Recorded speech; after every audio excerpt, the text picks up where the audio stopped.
So what is a VFD and what makes it so special? I'm Scott Smith. I'm a field service tech for Pump Smith Company. We got 18 years of experience plus. We are here on this channel to help you learn. So let me start with the most basics. A VFD is a variable frequency drive. That's what it stands for. What these things do is they control the speed of rotation for an AC induction motor. To give you kind of an idea of what that means, imagine if you had a car but all that car did was go full speed as soon as you turn the ignition on. It wouldn't do you much good. You have your car and it can go 110 or however fast it can go, but that's rarely what you need. You have brakes on them to slow down. You have a slow acceleration. You have what's called like a cruise control where you just it does its best to maintain a certain speed. That's kind of what a variable frequency drive does for a motor, and that's important because whenever a fan or a conveyor belt, an elevator, whenever these things are designed, they're designed to do a max amount. So a worst case scenario there might be a case where you had to go 110 in your car for that analogy, but for the most part you don't need to go that fast. Most of the time there's a set point, there's a set speed you want that to go at most of the time, and you might need to slow it down a little bit and speed it up a little bit to keep it that steady flow.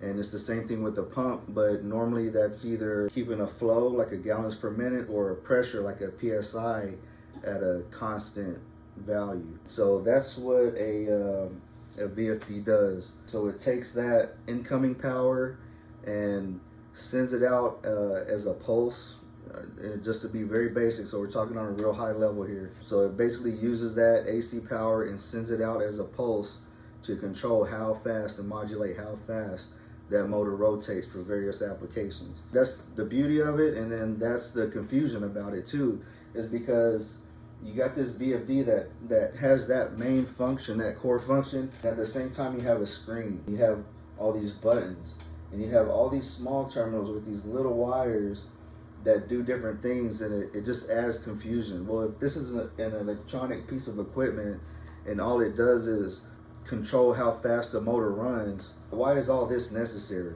In the VFD is also a PLC, so it's a programmable logic that's in there, and you can enter certain values and control how it behaves. Like I can say, all right, we're gonna put a sensor in here that monitors pressure. Whenever that pressure gets too low, at a certain point, I want you to kick on, but I don't want you to kick on full speed. I just want you to go up to half speed and then see where you're at. That's where a lot of the confusion comes in. I might as well talk about terminology of a VFD. So, and it's really like terminology and controls in general. Terms like a digital input, a digital output, an analog input, analog output, a relay output. There's a set point, there's a PID, there's feedback, and all these words, a parameter. All these words, they might not really mean anything to you right now, but I'm gonna try and go over some of these terms and just break it down as best I can to help you understand what those words mean. As we continue to do videos, I hope that terminology, or kind of understanding that terminology, will help you digest some of the later videos when we get into it. So we'll start with the most basic. The difference between digital and analog is that digital is just a yes or no. In the program, it's a 1 or a 0. Just like a light switch. Your light it's either on, the light's on, or the light's off. Then you compare that word digital to the word analog. And analog is more like on your car when you look at the speedometer, how there's a range. And it's never really at, right at 45 or right at 50. It's 49.2. It's on this scale that moves around and modulates, and it's just letting you know what it really is in real time. That's what analog is. Then you have input and output.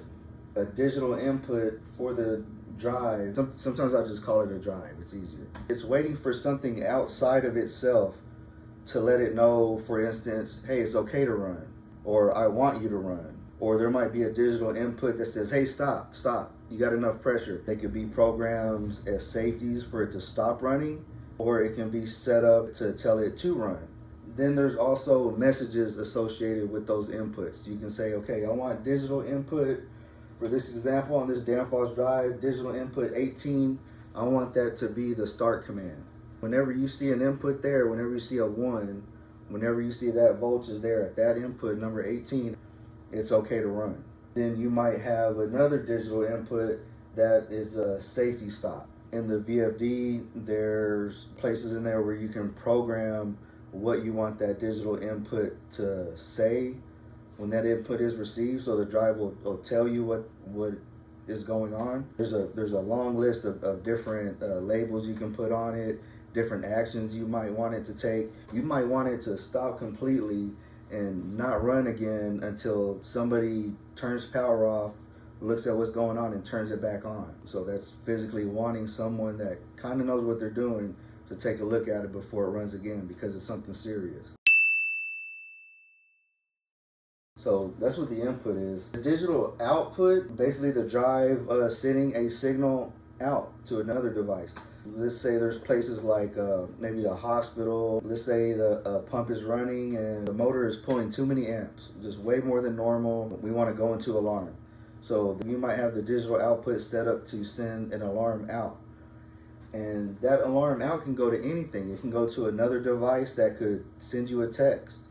It could go out to a PLC that controls a lot of other equipment. You'll see at a hospital or something like that, the maintenance staff, they'll be in a room where there's monitors and it's monitoring all kinds of equipment. That drive might be tied into that system, letting someone else know that's not physically there that, hey, we had an overcurrent event over here. That's what a digital output is on the VFD.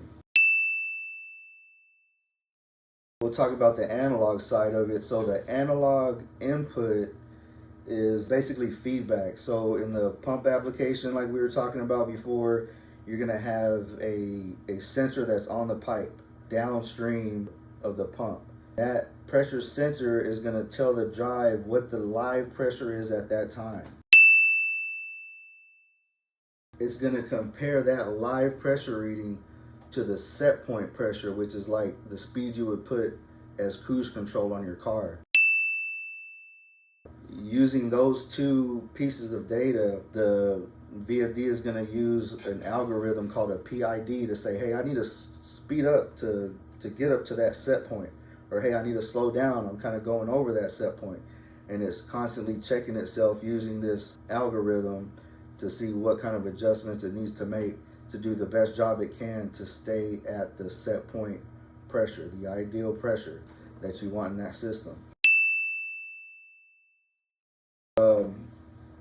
Yeah, that plays a big part in what's called that's another term, closed loop application. We call it closed loop because that sensor that's tied into this drive, letting it know what the actual pressure is live, that's the feedback. That's giving the drive the information like, hey, I sped up 3 hertz. Where am I at now? Oh, I'm still not at set point. Okay, let me add 2 more hertz. Where am I at now? Okay, so it's a feedback. It completes this loop. Now there's an open loop application where you might have another PLC, or like I said, somebody in a control room somewhere else controlling the drive remotely. And at that point, the drive doesn't really consider a PID loop or its own logic to understand how fast or slow it needs to run. It's just a analog input telling the drive how fast to run. Like, run at 50 hertz. Now I want you to run at 40. Now I want you to stop. That's a open loop application where that feedback, that sensor input, where it's using its own thinking to understand how fast to run, is not there. So when there's no feedback, open loop. When there's feedback from a sensor, that's a closed loop application. Finally, you got the relay outputs, and the relay outputs are pretty useful. It's very similar to a digital output, but the thing is with the relay, It can handle different voltages. It doesn't have its own, it's not powered by anything. You could have a light, like say I wanted to have a red alarm light here sitting on top of this drive, and whenever there was an alarm, I wanted a loud alarm to buzz.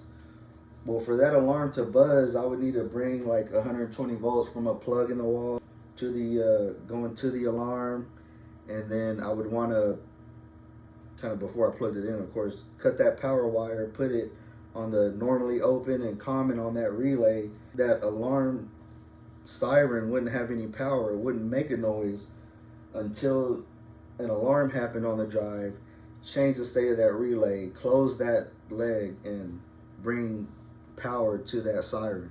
And then you would get the loud alarm. And then just like with the digital inputs and outputs, that relay, there's several different things you can name that relay. Get creative with it and do a lot of things with it.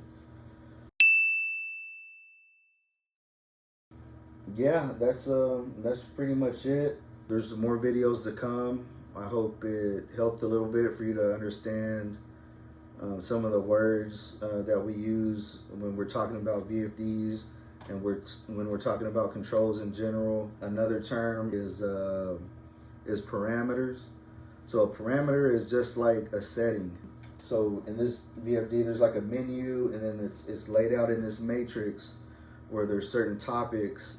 Each setting has a numeric value to it. It's just easier to tell somebody, and it's easier to program, it's easier to document when you say, okay, go to parameter 5-18, make it this, instead of giving every single setting a name. So the parameters give the settings a numerical location, so they're easier to find.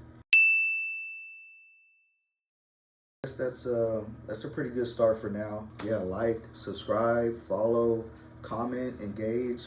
We're gonna have some helpful links to some of our videos to help you out. A lot of check sheets and stuff. If you check out our website, pumpsmithco.com, there's a lot of useful check sheets, some troubleshooting stuff that's on there. But yeah, just follow our channel, and yeah, hopefully we'll help you out and get you really comfortable with working on VFDs.